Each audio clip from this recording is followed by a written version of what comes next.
What is going on, everyone? Welcome back to another video, another day, another dollar with your boy. We're going to be breaking down our futures contract per usual. Well, today was rather wacky for the most part. Was a inside day for the most part. Failed at an outside day down and ended up late in the day probing to the upside with pretty good momentum and tempo. Really late in the day, kind of unexpected. I don't understand quite why we did. Maybe I do understand. I'll probably explain a little bit more on that. But other than that, there was really no news events or anything that caused this spike. It was more or less the market was trying to get short and really couldn't do much and failed to get short and do anything with the short side, and then eventually led to some covering, and then boom. Just a bit of a short squeeze and momentum buying is exactly what happened. Pretty much all we go out with today is the high, the low, and where we spiked from. I'm not going to say, I mean, you can call 75 here an afternoon pullback low, but for me, I'm not going to call it that. Will not be much of a reference point to lean against because we did end up creating a wide point of control right here. At 78.50, I do believe was at 1, 2, 3, 4, 5, 6, 7, 8 wide here. It might have been 9 wide. Maybe we got 9 wide. 1, 2, 3, 4, 5, 6, 7, 8, 9. Yeah, so we got 9 wide right here at 77.25. So to say that this is an afternoon pullback low at 75.75 is really not that much to lean against. And then same thing down here at 73.50. Say that's an afternoon pullback low. It's just too close to the day's low, as the day's low is 70.75. So what happened today in the interim? Well, we opened up inside of the previous day's range. All right. We opened up way up here above the 10-wide point of control, above the price spike, and above the price probe, which is where we did not want to see buyers or sellers. They did not want to see this market open above any of those levels. All right. So we opened above all three of those levels, and that's not what we wanted to see if you were a seller, right? Especially if you sold late in the day, you definitely didn't want to see us open up near the top here. We eventually did end up rolling over. Couldn't take out the previous day's high. I eventually did end up rolling over, getting our 10-wide point of control because it was a downside destination at that point. So that got hit, all right? So that goes away. And then technically our price spike and our price probe go away as well, but they kind of became areas that we ended up kind of pumping in volume, pumping in some volume in there for a majority of the day. If you look between 83 and basically M's low from yesterday, we pumped in a lot of volume in that range. We created a 9-wide point of control right there around that 77.25 level. And we attempted to go trend down. We actually had a trend day down for majority of the day. Had a set of single prints between 83 and at the time it was 75, but they kind of came back up, filled against 79. Was an excellent short opportunity the first time there on the push up, right? So we were one time framing down. We had created a set of single prints. It was an excellent short opportunity against that price probe and M's high from that day, right? So you could have taken the short there or even taken it against 83. Taking the short around 79, 80s. Unfortunately, if you were, trying to offer 80, you did not get hit because 79, 75 was the high there. It eventually ended up rolling over and then taking out the initial bounce low, but we did not get much. If you look here, B's low was at 72.75, C's low was at 71.75, so we got a point below it. So not much extension below that, just kind of showing that sellers really were not that present. And then not only that, the overnight low was what was it? 71.25. C's low was 71.75. We missed it by 2 ticks. We couldn't even take out the overnight low on that push down in C period. So we just missed getting that. I guess for some that use this maintenance session here, this time frame that I'm kind of wobbling over, I guess some people uneducated. I used to be that person, so no offense if you are someone that considers getting back to this point a quote unquote gap fill, saying that we gapped up or gap, technical in the technical sense, in the profile sense, it was not a gap, but I guess you could say that that was a gap fill if you're somebody that looks at that. But for me, it was not that at all.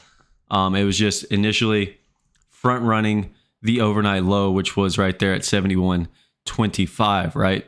So we got near our overnight low and could not take it out, and we could not get much extension below that time frame's low. D period ended up being an inside bar, just kind of chopping around inside there. E period did the exact same thing. Finally took out the overnight low, but really couldn't get much extension.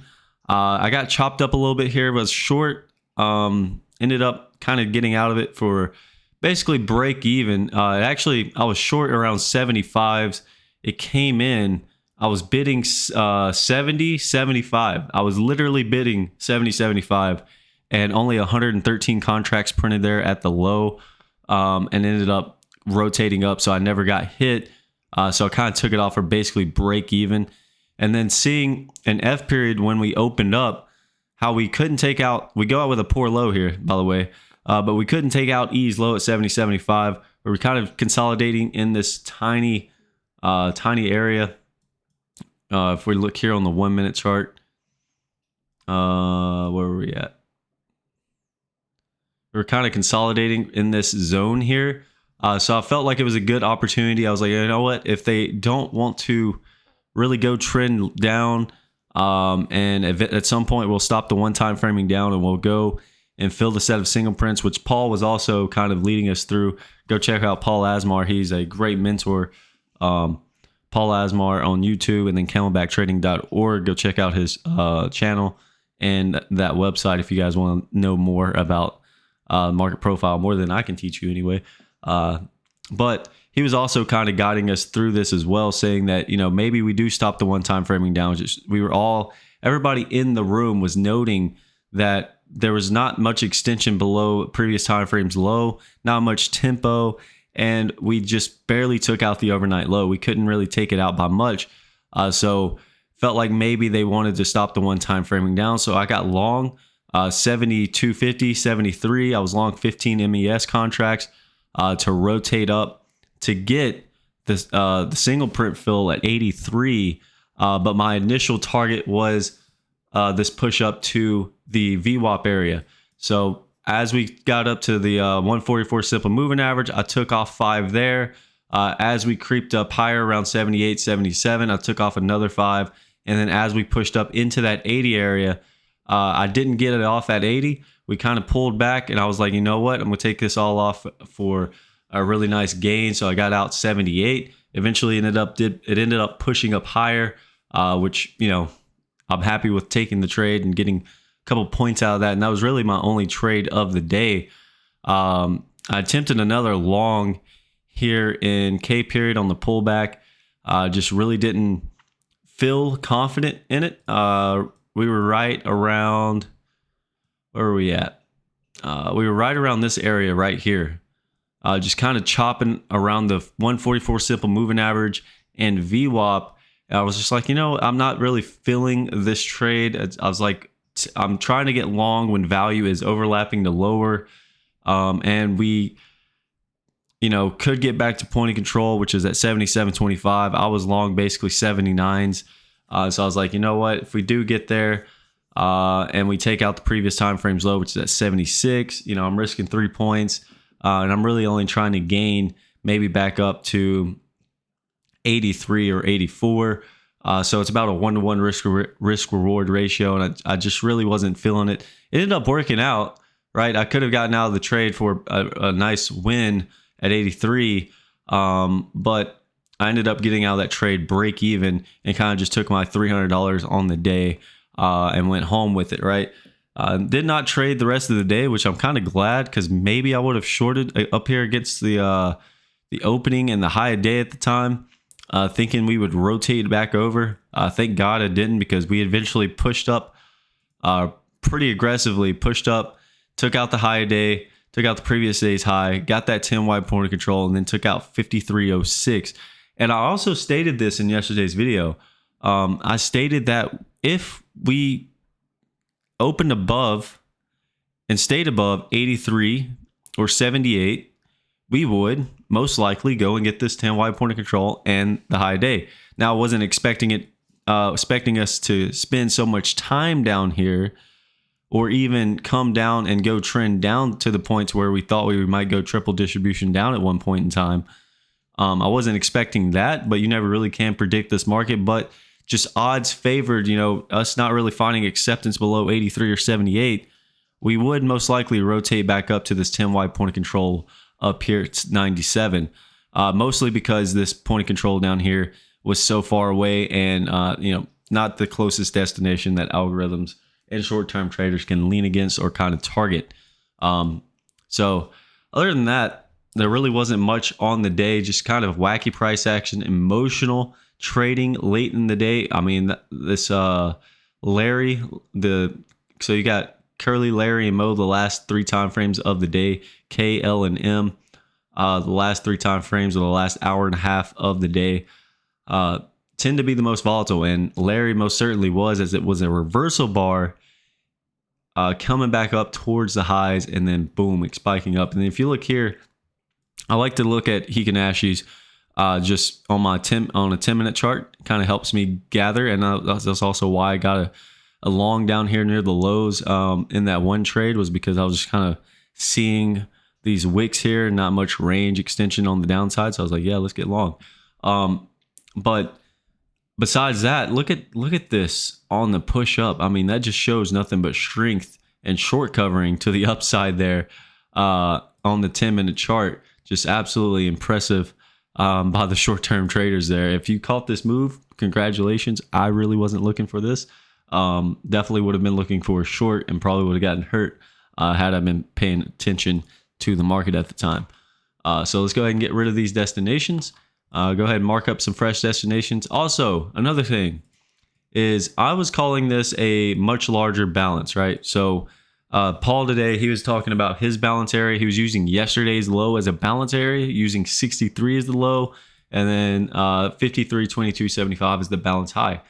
And, that's perfectly okay, right? There's nothing wrong with that. But because I wanted sellers to really kind of prove things to me and buyers to really prove things to me, I just wanted to encompass this whole thing from 52.33 to 53.22.75. So no matter what, at some point in time, he and I were both going to sync up, whether it's to the upside, we take out the all-time high, or to the downside, where we take out what my balance low is, and he'll be one time framing down at that point, and then I would be as well.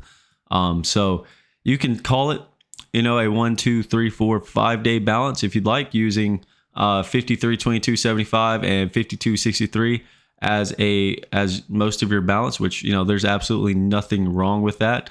But for me, I think I'm still going to potentially use this 52.33 low of day from the 20th as my balance low until maybe we get some more consolidation up here.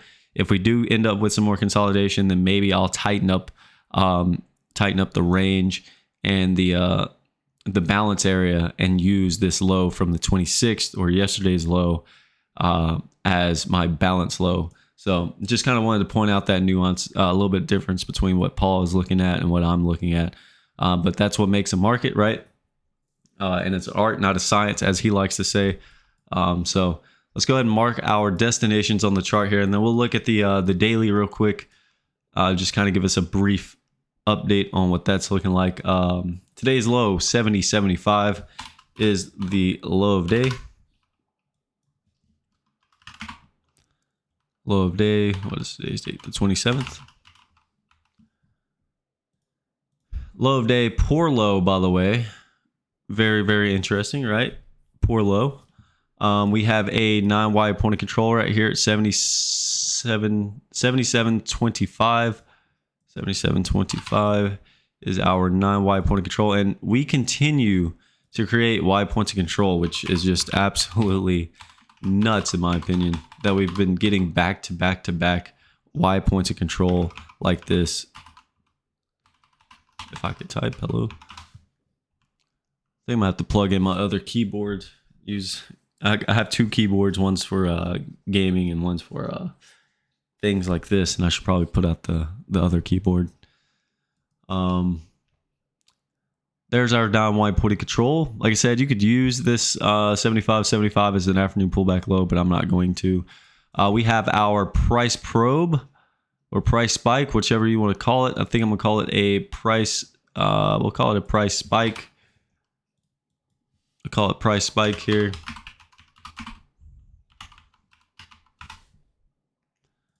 So buyers want to open above this point tomorrow. Price spike above 52.94, and then we have our high of day up here at 53.10.50. 53.10.50. It's going to be our high of day, and then we'll kind of go over some destinations. And really, there's not very many on the upside. So here we have it, folks. Let's look at it. So we are in a large balance, if you like to say it that way, or you can say we're in a 5-day balance. So far, I guess you would say that if you were using the smaller balance down here at 52.63, you would say that we have tested a balance low, right? Tested a balance low, and now we couldn't push through it, so now we're going to go and test the other side of that balance and the range, right? So what buyers want to see tomorrow is an open above 52.94, basically an open above 5,300, and a hold above 52.94 would be very, very positive for the buyers tomorrow. So basically, you want to open above that 5,300 level, hold above 52.94, and then come out to the upside, taking out today's high day, and then taking out the all-time high up here at 53.2275. If we do that, then we are back to all-time highs. The daily is one time framing up, and the weekly continues to one time frame up. On the flip side, once again, we are still in a balance. Whether you're using this area down here as your balance low or this area down here, nonetheless, the balance high is all the same, and we would be approaching our balance high tomorrow and the all-time high, which would mean we have to respect balance rules, right? So we would either potentially get near this balance high tomorrow, get near it, right? Meaning we get to like 53.20 tomorrow. We don't push through, and then we potentially roll over and come back down to this 52.77.25 level, and then come test the other end of the range, whether you're using the 63 or you're using this 33 level, whichever you may choose. But nonetheless, if we fell up here, you will rotate back lower and test this non-white point of control at 77.25. And on the flip side, if we open up below 52.94, buyers do not want to see that, because you'll most likely go and chop between 94 and 70 for quite some time before we decide to come out of an inside day to the upside or to the downside. And today would be an inside day up. It would be an inside day up. So momentum would suggest that we, and probabilities would suggest that we potentially test the balance high and potentially set all-time highs come tomorrow, because we are having an inside day up. We failed at what some people would say balance low here, but for me, balance low is down here. So yeah, that is what we could look forward to tomorrow. And then lastly, on the larger time frame, let's go ahead and look at our daily. So just kind of give you guys an idea. This is what I have as my balance area, right? I'm using 33 to 22 as my balance area. Now I'm going to put this line here at 63.